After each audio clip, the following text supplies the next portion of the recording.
కొత్త సభ్యులు సరే, నేను కౌశిక్ రెడ్డి గారిని కోరుతా ఉన్నాను, ఒక గౌరవ మంత్రి గారిని ఆ విధంగా, దట్టు మహిళా మంత్రి గారిని ఆ విధంగా ఉద్దేశించి మాట్లాడటం సరికాదు. సరి చేసుకోండి, విత్డ్రా చేసుకోండి, క్షమాపణ చెప్పండి. ఈరోజు మేము ఎందుకు కోరుతా ఉన్నాడు, మొదటిసారి సరే మీరు ఏ చెప్దామని ఫ్లో ఆఫ్ లాంగ్వేజ్లో చెప్పుంటారు, దాన్ని సవరణ చేసుకోవాల్సిన బాధ్యత ఉంది.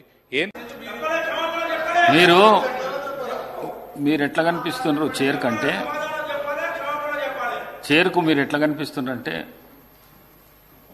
యుద్ధానికి పోతారు చూడు, అట్లా కనిపిస్తున్నారు. మీరు చేతులు గీతులు కిందికి దించి మంచిగా నీట్గా ఇది చేసి చెప్తే మంచిగా మహిళా మంత్రికి క్షమాపణ